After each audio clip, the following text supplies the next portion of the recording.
परमेश्वर दे, परमेश्वर के महान नाम की स्तुति और महिमा हो।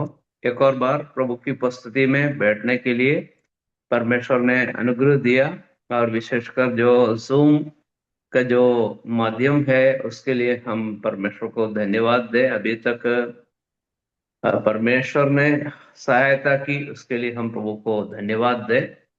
इसमें जुड़े सभी भाइयों को, बहनों को, बच्चों को परमेश्वर बहुत आय से आशीष दे। और आज हम विचार करने जा रहे हैं। पिछले सप्ताहों में हमने विचार किया था कि पवित्रता का जीवन हम कैसे व्यतीत कर सकते हैं, और उसके लिए पहला कदम परमेश्वर की पवित्रता का दर्शन पाना है ना। क्या है पहली बात, क्या है? परमेश्वर की पवित्रता का दर्शन। दर्शन पाना। उसके बारे में हमने विस्तार रूप से विचार किया था। और यह भी हमने देखा कि जब एक व्यक्ति को दर्शन मिला, तो किस प्रकार का परिवर्तन उस व्यक्ति में आया। उसके लिए हमने यशायाह की पुस्तक से पढ़ के देखा था कि जब यशायाह ने परमेश्वर की पवित्रता का दर्शन पाया तो वो स्वयं कहता, हाय हाय मैं नष्ट हुआ। और परमेश्वर की पवित्रता को देखने के बाद परमेश्वर की आवाज को सुना, कौन जाएगा, मैं, हमारे लिए कौन जाएगा, कौन, किसको मैं भेजूं। तब वो कहता है, मैं यहाँ हूं, मुझे भेज। तो परमेश्वर की पवित्रता के दर्शन के बिना हम एक अच्छा मसीह जीवन भी नहीं व्यतीत कर सकते, अच्छी सेवा भी नहीं कर सकते। दोनों के लिए परमेश्वर की पवित्रता का दर्शन पाना बहुत बहुत बहुत जरूरी है। तो उस बात को यहां से हमने सीखा है। अब एक उदाहरण और हम देखते हैं नए नियम से। पौलुस का उदाहरण, पौलुस प्रेरित के बारे में हम विचार करने जा रहे हैं। पौलुस प्रेरित के बारे में, प्रेरितों के काम 26 का 13 और 15 दो पदों को हम सबसे पहले पढ़ के सुनेंगे। प्रेरितों के काम अध्याय 26, 13 और 15।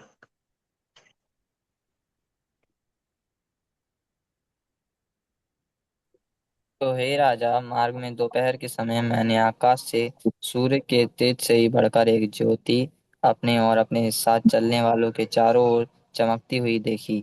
मैंने कहा, हे प्रभु, तू कौन है? प्रभु ने कहा, मैं यीशु हूँ जिसे तू सताता है।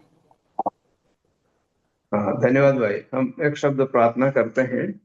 हमारे महान जीवित परमेश्वर पिता, आप स्वर्ग का परमेश्वर है, पृथ्वी का परमेश्वर है, सबको अपने नियंत्रण में रखने वाला परमेश्वर है। आप हमसे बहुत बहुत प्रेम करते हैं प्रभु। उस प्रेम के कारण हम इस संसार में हैं। आप हमको बहुत अनुग्रह देते हैं।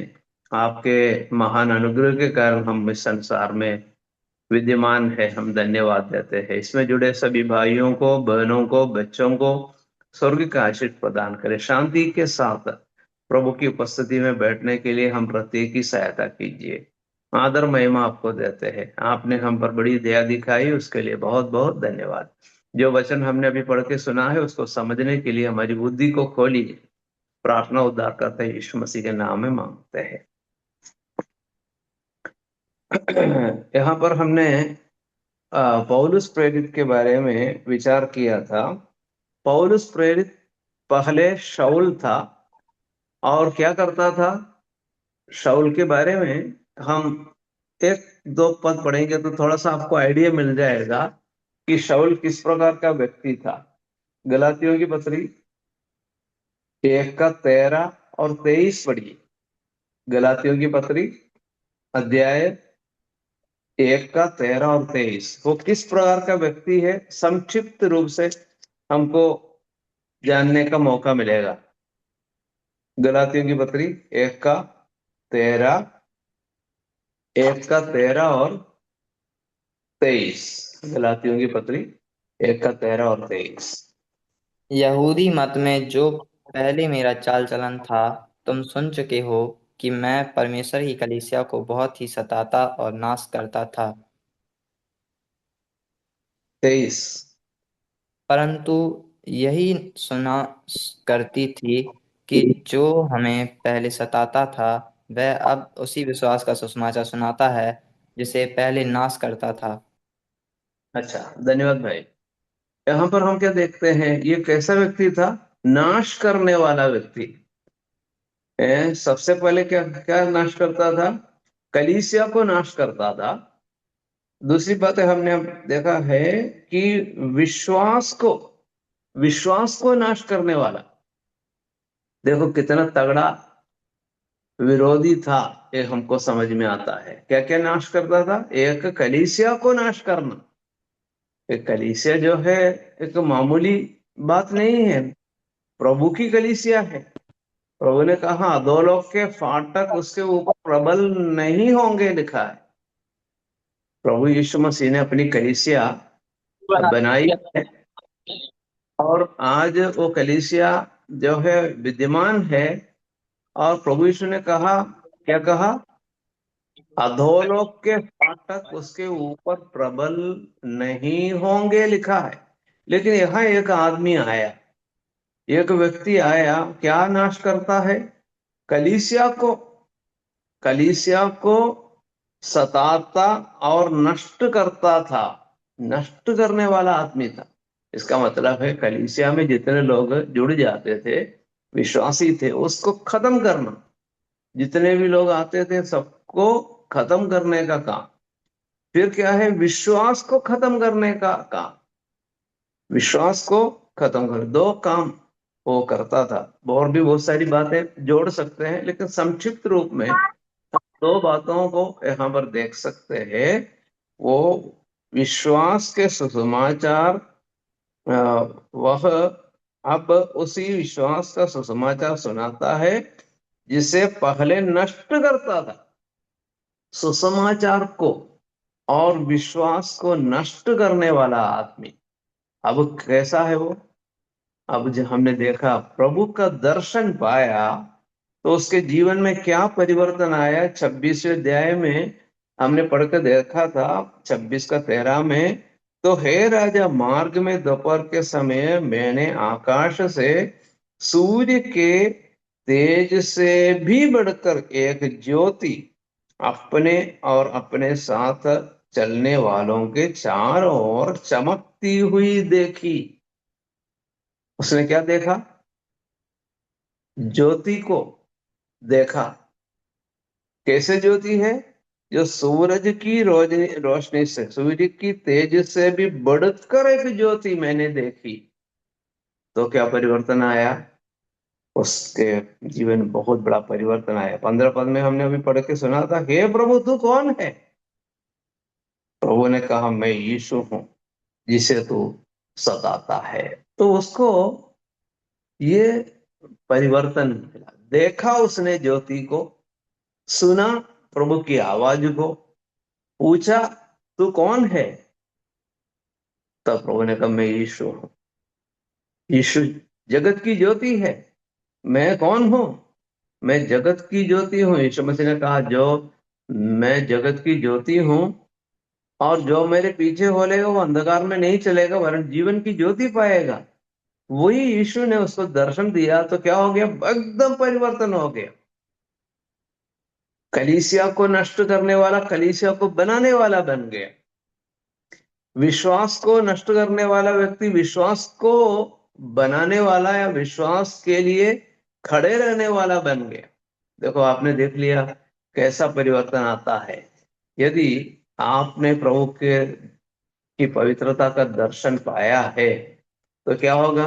आपके जीवन में भी ये परिवर्तन अवश्य आएगा। तो ये बात हम यहाँ पर देखते हैं। तो दर्शन जरूरी है।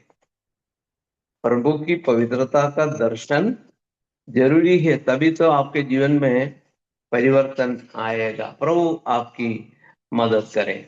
अब हम देखने जा रहे हैं कि हमारे जीवन में हमारे जीवन में कैसा परिवर्तन आया, वो भी थोड़ा जल्दी देके हम आगे बढ़े। अच्छा, पढ़िए अभी इफिसियों की पत्री 5वें अध्याय का 8वां पद पढ़िए। इफिसियों 5 का 8।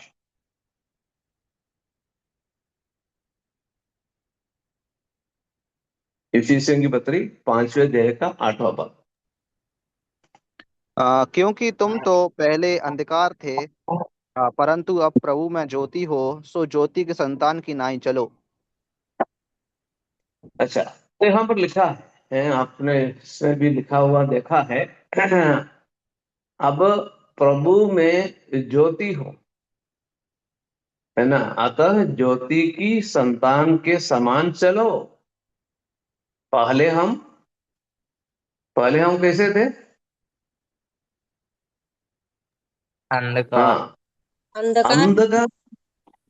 हम पहले अंधकार थे, अभी ज्योति है। हम लिखा है अब अपने आप ज्योति नहीं बने। कैसे ज्योति बने? प्रभु में प्रभु में, प्रभु में ज्योति हो। अपने आप हम प्रभु ज्योति नहीं बने, वरन हम ज्योति किस प्रकार बन गए? प्रभु में। प्रभु यीशु मसीह जगत की ज्योति है, संसार की ज्योति है। हमने एक बार विचार भी किया था, स्वर्ग की भी ज्योति है। जहाँ प्रकार पृथ्वी की ज्योति, स्वर्ग की भी ज्योति है। लेकिन ये जो स्वर्ग की ज्योति या पृथ्वी की ज्योति, जो प्रभु यीशु मसीह जो स्वयं ज्योति है, वो उसमें उसमें परमेश्वर ने आपको डाल दिया, ज्योति में डाल दिया। अब आपके घर में ज्योति है, प्रकाश है, उसके अंदर आपको डाल दिया, तो आपके चेहरा दिखता है।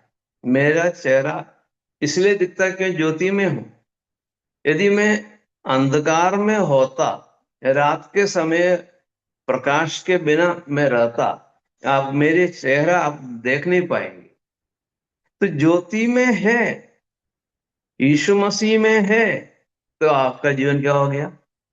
ज्योतिर्मय हो गया। आप भी ज्योति बन गए। तो यहाँ हमको याद रखना, हम पहले अंधकार थे। भूल न जाना इस बात को कि आप पहले कौन थे या क्या थे। अंधकार, आपका नाम ही अंधकार है, या मेरा नाम ही अंधकार है। ऐसा किसी को नाम नहीं रखते अपन, है ना। किसी को भी ज्योति नाम जरूर रखते हैं, है ना। इस संसार में कई लोगों के नाम ज्योति है। आपके मोहल्ले में होंगे, आपके कलीसिया में भी ज्योति नाम के कोई ना कोई, इसमें भी कोई जुड़ जुड़ गया होगा, मुझे मालूम नहीं। लेकिन ज्योति या तो हमारे घर में किसी का नाम है, मोहल्ले में किसी का नाम है, या किसी कोई आपको मालूम है ज्योति नाम के बहुत सारे हैं, ठीक है। और ज्योति एक सामान्य नाम है। ज्योतिरात ज्योतिरादित्य सिंधिया ज्योति है ना, है ना। मैं किसी का नाम ऐसा नहीं लेना चाहता, लेकिन ज्योति है। भले वो ज्योति है या नहीं, तो भी नाम रखते हैं। लेकिन किसी का नाम आपने अंधकार नाम देखा है क्या? किसी का नाम अंधकार नहीं रखते। लेकिन हमारा नाम क्या था? हम पहले अंधकार थे। मेरा नाम क्या था? अंधकार। लेकिन अब क्या है? ज्योति। नाम में बहुत बड़ा, एक छोटा सा परिवर्तन नहीं, बहुत बड़ा परिवर्तन आया है। तस्सलुनीके की पत्री में लिखा है, हम रात के थे, हम रात के थे, अंधकार के थे, लेकिन अब दिन के हैं। हम दिन के, अब हम दिन के हैं। हमारे जीवन में बहुत बड़ा परिवर्तन आया है। उस बात को थोड़ा हम पढ़ के देख लेते हैं। पहला तस्सलुनीके अध्याय 5 में, पहले अध्याय, पहला तस्सलुनीके अध्याय 5, 5 का 5 पढ़िए। पहला तस्सलुनीके अध्याय 5 का 5 पढ़िए, क्या लिखा है?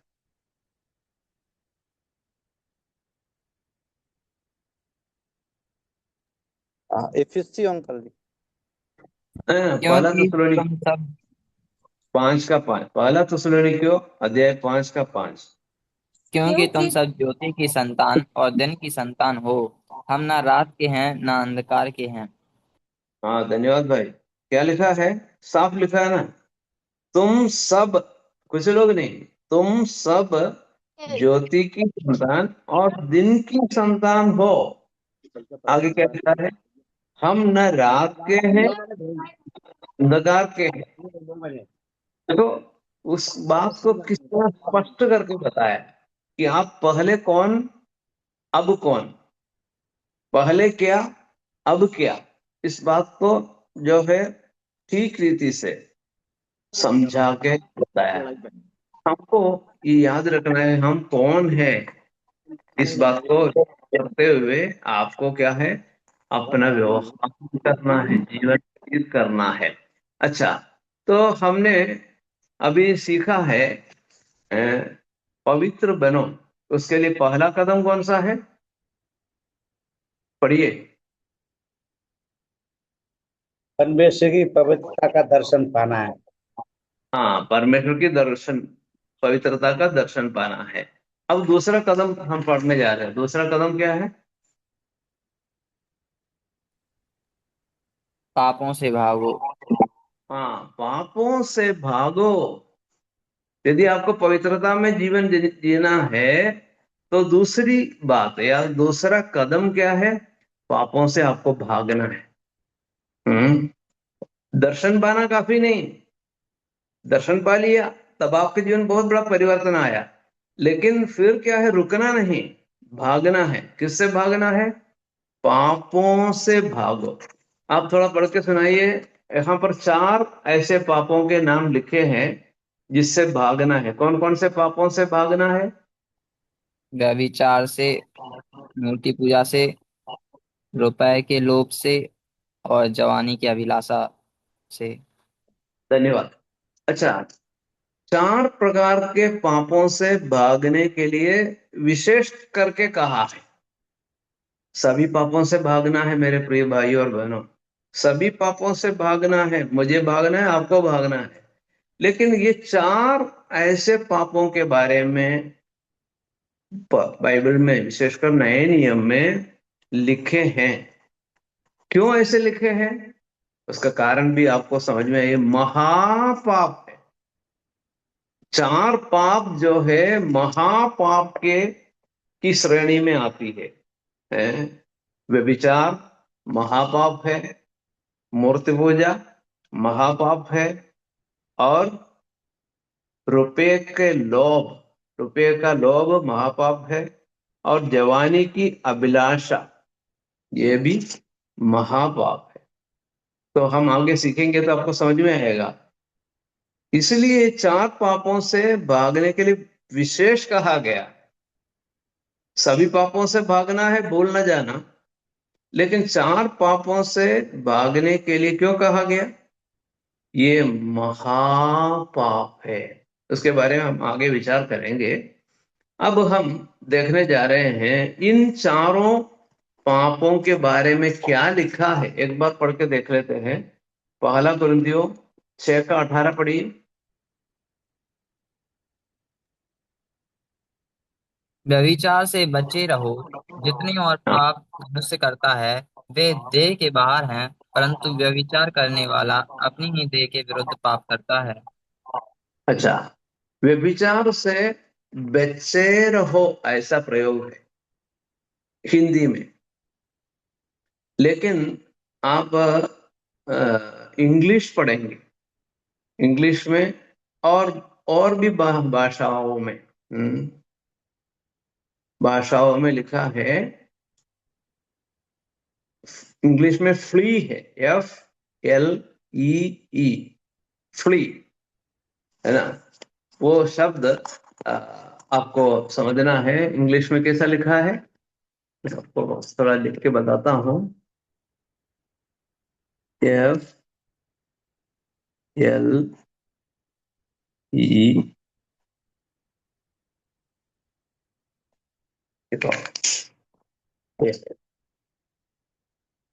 FLEE, उसका मतलब है भागना। और किस प्रकार भागना है उसके बारे में अब अभी आगे हम विचार करने जा रहे हैं। तो भागो, भागो। ठीक है, क्यों ऐसा भागने के लिए कहा गया है, आप बता सकते हैं? 6 का 18 पढ़ के बता सकते हैं? पालकों ने 6 का 18 से आपको समझ में क्या समझ में आया?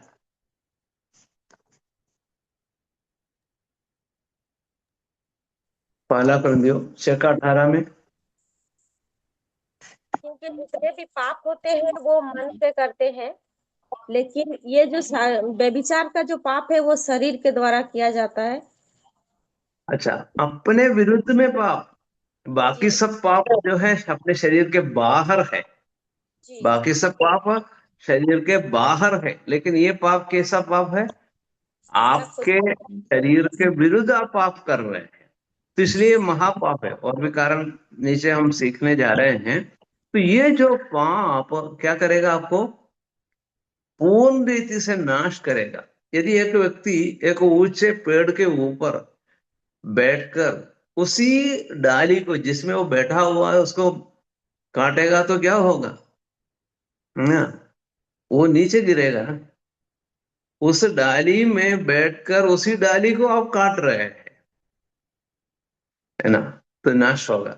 एक व्यक्ति मिट्टी का तेल अपने शरीर में डाल के आग लगा रहा है, क्या होगा?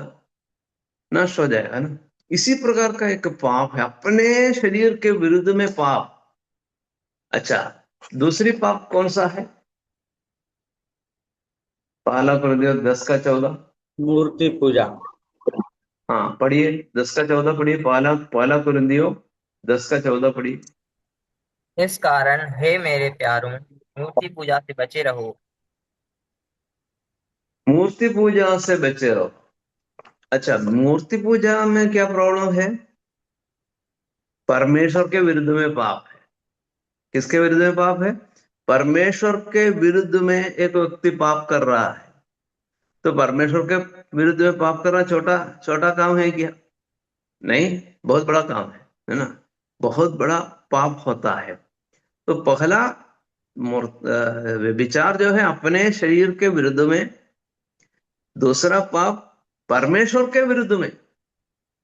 परमेश्वर के विरुद्ध में पाप करेगा तो परमेश्वर छोड़ेगा क्या? नहीं छोड़ेगा, याद रखना। अच्छा, तीसरा है जो है, पढ़िए पहला तीमुथियुस 6 का 10 पढ़िए। 6 का 10 और 11 दोनों पढ़िए।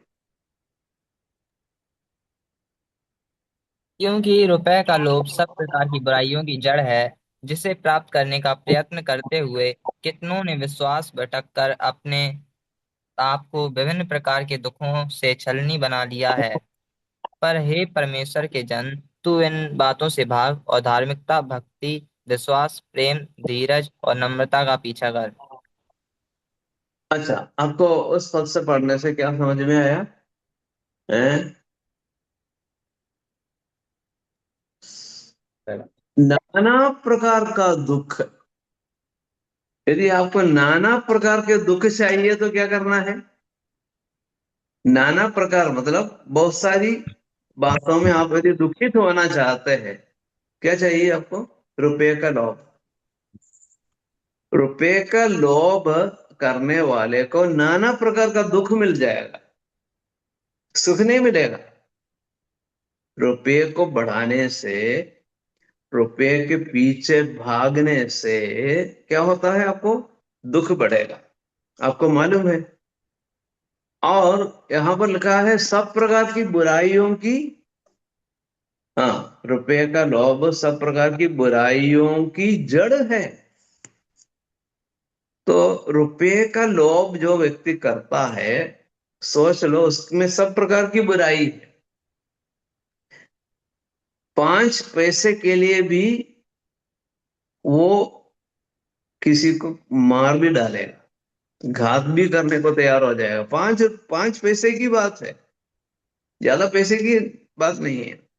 अब आप कहेंगे 5 पैसे का क्या मोल कुछ भी नहीं है। तो भी वो जो है, लोभी जो है, उससे भी पीछे नहीं हटेगा। 5 के स्थान पर 5 रुपये ले लीजिए जल्दी समझने के लिए। 5 रुपये का तो मूल्य है, ठीक है। 5 रुपये के लिए वो लड़ेगा, छोड़ेगा नहीं। 5 रुपये को भी नहीं छोड़ेगा। उसके लिए भी वो लड़ाई लड़ेगा, उसके लिए भी वो किसी को खत्म करने के लिए भी सोचेगा। तो जो है सब बुराइयों की जड़ है कौन सा पाप? रुपये का लोभ। रुपया अच्छा है, रुपये से भागो ऐसा नहीं लिखा है, याद रखना।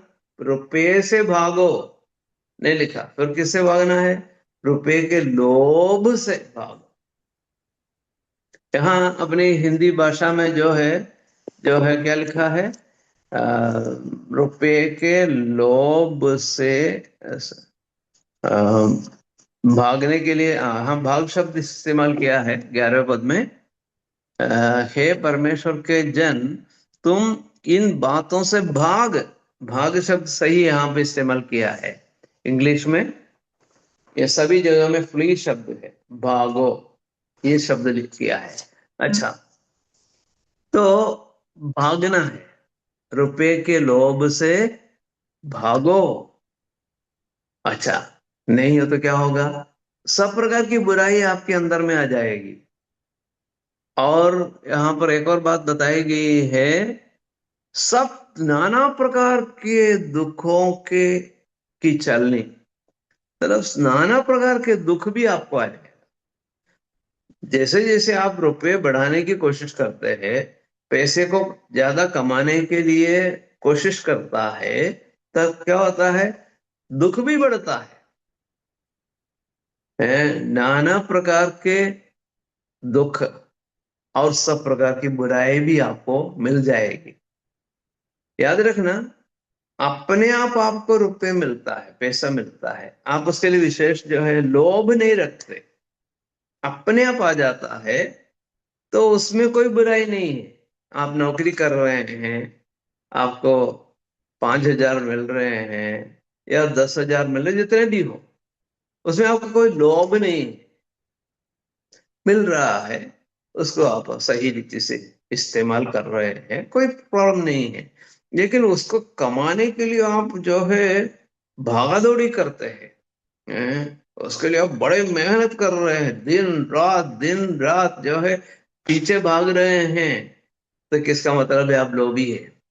और लोभी है तो ये जो नाना प्रकार के दुख आपको मिलेगा, फिर क्या होगा? बुराई की जड़ है, सब प्रकार की बुराई भी आपको मिलेगी।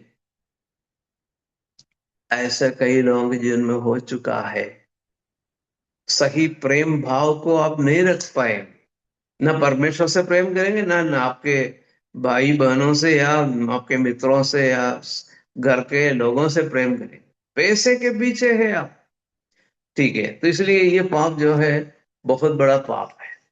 अच्छा, यहाँ पर एक और पाप के बारे में लिखा है, 2 का 22 पढ़िए। दूसरा तीमुथियुस 2 का 22।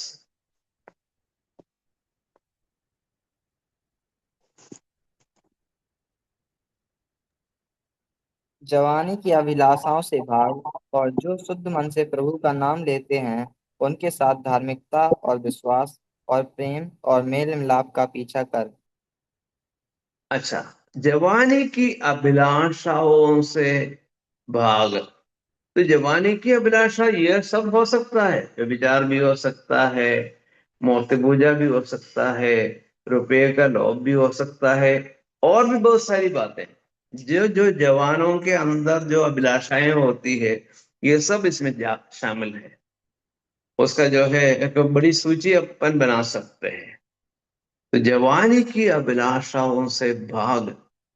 क्यों? उससे क्या होता है? आपका जो प्राण है, प्राण जो है नष्ट हो जाएगा। प्राण घातक पाप है जवानी की अभिलाषा। ठीक है, उसमें हम विस्तार रूप से बाद में विचार करेंगे। अब हम 4 पापों के बारे में देखा। भागना है, दूसरा कदम पापों से भागो। व्यभिचार से भागो, मूर्ति पूजा से भागो, रुपये के लोभ से भागो, जवानी की अभिलाषाओं से भागो। अब हम देख रहे हैं भागने का अर्थ क्या होता है, ये भी समझना चाहिए। तभी तो आप भाग पाएंगे, है ना। 3 पदों को पढ़ेंगे तो आपको समझ में आएगा कि भागने का अर्थ क्या होता है। इन सभी भागों में भाग शब्द इस्तेमाल भी किया है। सबसे पहले पढ़ेंगे उत्पत्ति 19 का 17 पढ़िए।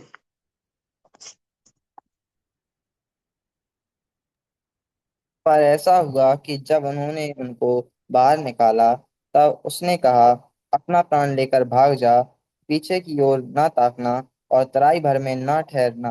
उस पहाड़ पर भाग जाना, नहीं तो तू भी भस्म हो जाएगा।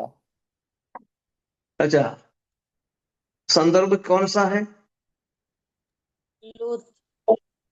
हाँ, लूत और उनके परिवार कहाँ रहते थे? सदोम अमोरा नगरों में रहते थे।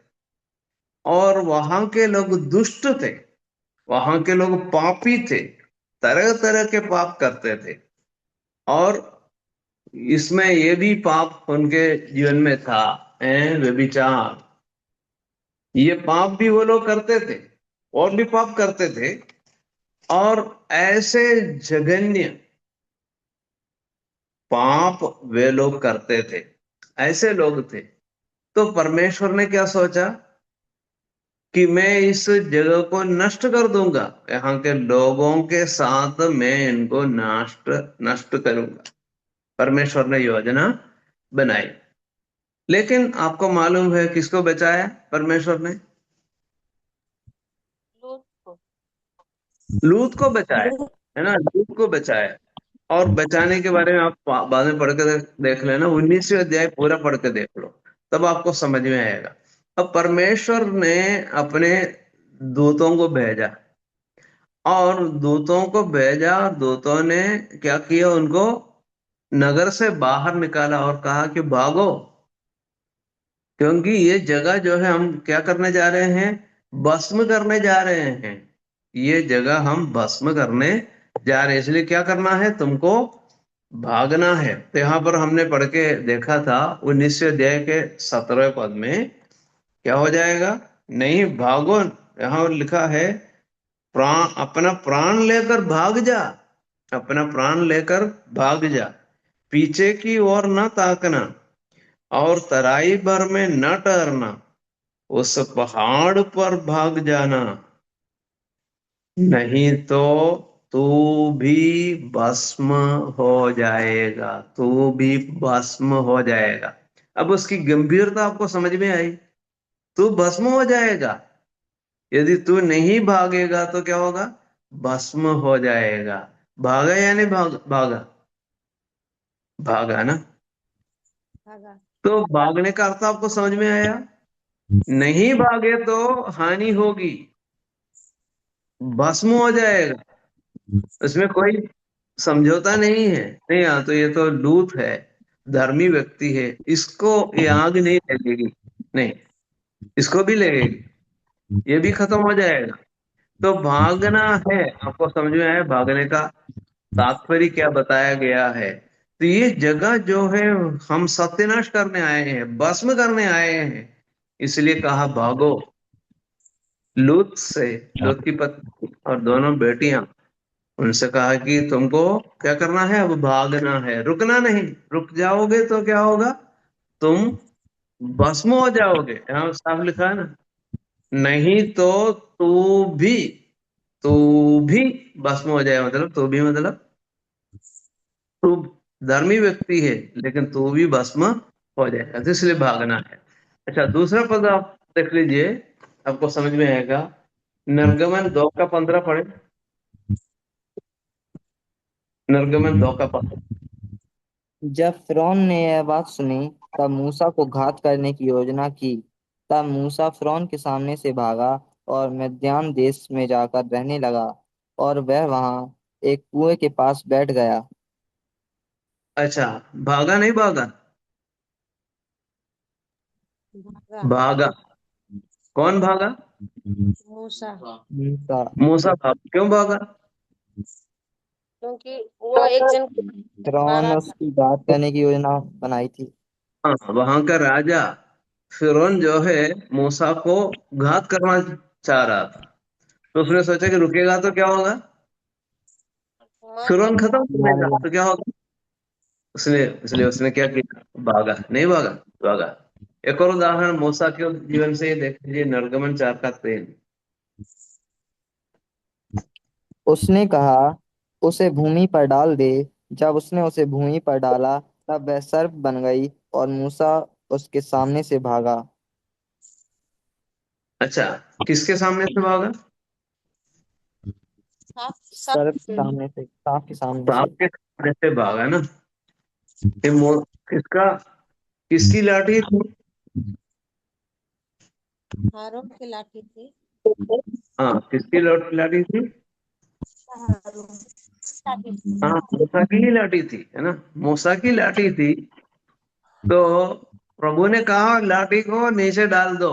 संदर्भ को आप बाद में पढ़ के देख लें, इस अध्याय को, निर्गमन की पुस्तक अध्याय 4 को बाद में पढ़ के देखेंगे तो आपको समझ में आएगा। तो क्या है वहां से, प्रभु ने कहा लाठी को क्या करना है? लाठी को नीचे डाल दो। तो लाठी क्या बन गया? सांप। अरे, तो यहां पर हम क्या देखते हैं? मूसा उसके सामने से भागा। अरे, तो मेरी लाठी है, मुझे भागने की क्या जरूरत है? नहीं, भागना है। किसी ने कहा है क्या मूसा से तू भाग? नहीं। हम्म किसी ने कहा? नहीं। परमेश्वर ने नहीं। कहा क्या? किसी ने नहीं नहीं। कहा। अपने आप उसको देखते ही देखते वो भागने लगा। हैं? देखो, ये भागने का अर्थ आपको समझ में आया? अपने आप, खतरा समझकर अपने आप भागना है। मूसा को ना परमेश्वर ने कहा, ना और किसी मनुष्य ने कहा, कुछ भी नहीं, है ना। वो अपने आप भागने लगा। ये भागने का कारण क्या है? लाठी सांप बन गई। अच्छा, आपको मालूम है लाठी बहुत ही उपयोगी चीज है। किसके लिए? चरवाहे के लिए। अब मूसा एक चरवाहा है। चरवाहे के लिए लाठी बिना जीवन नहीं है। उसके हाथ का औजार है ना। ये एक चरवाहे के हाथ में लाठी रहती है। लाठी के बिना चरवाहा अपना काम नहीं कर सकते। लेकिन ये लाठी अब क्या हो गया? सांप बन गई।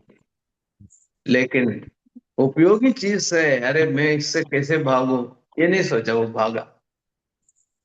तो मेरे प्रियो समझना चाहिए, कई चीज जो है आपके लिए उपयोगी होगा, लेकिन प्रभु कहता है भागो। क्योंकि उपयोगी चीज आपके लिए हानि की बात बन सकती है। तो व्यभिचार जो है उससे किसी प्रकार का फायदा किसी को नहीं हुआ, याद रखना। तो ये जो है भागने का अर्थ आपको समझने की आवश्यकता है। जब आप इसको समझेंगे तो आपके जीवन में इसका बहुत बड़ा अनुग्रह मिलेगा। पाप, अभी हम विचार करने जा रहे हैं। क्या है? क्या लिखा है? व्यभिचार से भागो। हाँ, व्यभिचार से भागो। क्यों व्यभिचार से भागना है? उसके बारे में कुछ बातें आपको यहाँ पे मिलेगा। हैं? अयूब उसके बारे में क्या कहता है? हैं? अयूब क्या कहता है? अयूब की पुस्तक 31 का 12। क्योंकि वह ऐसी आग है जो जलाकर भस्म कर देती है, और वह मेरी सारी उपज को जड़ से नाश कर देती है। अच्छी बात बताइए क्या वहां पे? हम्म इस नहीं। पाप के बारे में, मतलब क्या बताया उसने? सादा पाप है क्या? हम्म ये एक सादा पाप है क्या, व्यभिचार? नहीं। नहीं। हाँ, ये सादा पाप नहीं है। वहां पर एक शब्द आपने ध्यान दिया होगा, क्या लिखा है? 31 का 12 में। जड़ से नाश कर देती है।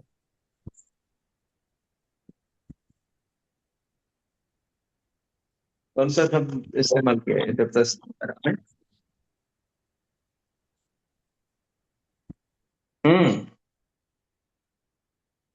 आग है। कैसा है ना? आपको समझ में आया? व्यभिचार जो है आग है। तो आप उसको समझने के लिए उसका 9 से 11 भी पढ़िए। 31 का 9 से 11 भी पढ़िए, स्पष्ट हो जाएगा। य- यदि मेरा हृदय किसी स्त्री पर मोहित हो गया है और मैं अपने पड़ोसी के द्वार पर घात में बैठा हूँ, तो मेरी स्त्री दूसरे के लिए पीसे और पराये पुरुष को उसको भ्रष्ट करें, क्योंकि वह तो महापाप है होता और न्यायों से दंड पाने के योग्य अधर्म का काम होता। देखो, व्यभिचार के बारे में क्या होता है? मोहित होना। मोहित होना, कुछ किया नहीं, मोहित हो गए। लेकिन वहां जो है उसकी जड़ है। व्यभिचार की जड़ कहां पर है? मोहित होना। मोहित होना पाप है। प्रभु यीशु ने नए नियम में इस बात को बताया। कोई भी व्यक्ति किसी पराई स्त्री को बुरी दृष्टि से देखता है, वह उसके साथ क्या किया है? व्यभिचार कर चुका है, लिखा है। वे विचार कर चुका है। यहाँ हम विचार करके उसमें जाएंगे। वहां पर, यहाँ पर क्या लिखा है? 11 पद में लिखा है, क्योंकि वह तो महापाप, वो तो महापाप है ना? यहाँ पर क्या बताया है? महापाप। और फिर 12वें पद में बताया ये आग है। अयुब कहता है पाप, ये व्यभिचार क्या है? व्यभिचार महापाप है। व्यभिचार आग है। क्या करना चाहिए? भागो, व्यभिचार से भागो। ठीक है। अब यूसुफ क्या बताता है? यूसुफ उत्पत्ति का 39 का 9 में क्या लिखा है? उत्पत्ति 39 का 9। इस घर में मुझसे बड़ा कोई नहीं, और उसने तुझे छोड़ जो उसकी पत्नी है मुझसे कुछ नहीं रख छोड़ा, इसलिए भला मैं ऐसी बड़ी दुष्टता करके परमेश्वर का अपराधी क्यों बनूं। अच्छा, देखो, यहां पर भी आपने क्या देखा? कौन सा शब्द देखा है? हम्म कौन सा शब्द देखा?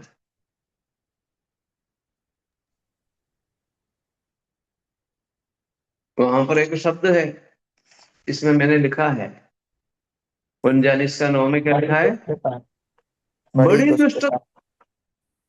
मामूली दुष्टता नहीं है, बड़ी दुष्टता है ना? बड़ी दुष्टता। यहाँ आपको मालूम है, यूसुफ की मालिकिन रोज गलत काम करने के लिए कहा करती थी, प्रतिदिन, है ना? प्रतिदिन वो क्या करती थी? बुरे काम के लिए प्रेरणा देती थी ना? लेकिन वो क्या बोलता है? नहीं, मैं नहीं करूंगा, मैं नहीं करूंगा, मैं नहीं करूंगा, है ना? वो अस्वीकार करता था। और स्वामी की पत्नी से वो कहा, क्या करता था? जो कुछ इस घर में है मेरे हाथ में है, मेरा स्वामी कुछ नहीं जानता। उसने अपना सब कुछ मेरे हाथ में सौंप दिया। फिर 9वें पद में कहते हैं, इस घर में मुझसे बड़ा कोई नहीं। उसने तुझे छोड़ जो उसकी पत्नी है मुझसे कुछ नहीं रख छोड़ा। इसलिए भला मैं ऐसी बड़ी दुष्टता करके परमेश्वर का अपराधी क्यों बनूं? किसका अपराधी बनेगा? विचार करने वाला किसका अपराधी है? परमेश्वर। पर साथ साथ याद रखना, उस व्यक्ति का भी अपराधी है, उसके पति का भी अपराधी है, परमेश्वर का भी अपराधी। देखो, ये जो पाप जो है अलग अलग संबंधों को क्या करता है? तोड़ डालता है। अलग अलग व्यक्तियों के संबंधों को तोड़ने वाला एक पाप है। मतलब जब यूसुफ पाप करता है, परमेश्वर के विरुद्ध सबसे पहले पाप करता है। यूसुफ यही बोल रहा है कि मैं परमेश्वर के विरुद्ध पाप कैसे करूं, मैं परमेश्वर का अपराधी क्यों बनूं, परमेश्वर का अपराधी है, नंबर वन। दूसरी बात, उस स्त्री का अपराधी है। तीसरा, उस स्त्री के पति का अपराधी है। तो इसलिए व्यभिचार करने वाला बहुत बड़ा पाप कर रहा है, महापाप कर रहा है। इसलिए होता है बड़ी दुष्टता है ना, इस घर में मैं आकर बड़ी दुष्टता कैसे करूं, नहीं मैं नहीं करूंगा। रोज वो बोलती थी, लेकिन रोज वो कहता था नहीं नहीं नहीं, ये कहता था। तो क्या है, वो भागने वाला व्यक्ति था, उस पाप से भागा, बच गया। तब जाके वो जेल में गया, जेल में जाने के बाद ही वहां का प्रधानमंत्री बन गया। देखो, यदि वो स्त्री के सामने झुक जाता, पाप करता, तो क्या वो प्रधानमंत्री बन जाता? नहीं बनता, कभी नहीं बनता, क्योंकि उसका जीवन ही खत्म हो गया। उसके जो प्रभु ने जो वरदान दिया था, वरदान भी खत्म हो गया, तो कैसे बनेगा प्रधानमंत्री? नहीं बनेगा। ठीक है, दो पद और हम जल्दी पढ़ेंगे। वहां पर क्या लिखा है, नीति वचन में सुलेमान क्या कहता है? नीति वचन 6:32 पढ़िए। जो पर स्त्री गमन करता है वह निरा निर्बुद्ध है, जो ऐसा करता है वह अपने प्राण को नाश करता है। अच्छा, क्या समझ में आया? उससे क्या होता है? प्राण को नाश करता है। प्राण नाशक। उनको नाश करता है, प्राण को नाश करता है। हाँ, लिखा है मैंने, क्या लिखा है? प्राण नाशक पाप है, प्राण को नाश करता है। ठीक है, और एक और पद पढ़ेंगे, नहम्या 13:27 पढ़िए। नहम्या 13:27। नहम्या 13:27। तो क्या हम तुम्हारी सुनकर ऐसी बड़ी बुराई करें कि अन्य जाति की स्त्रियों से विवाह करके अपने परमेश्वर के विरुद्ध पाप करें?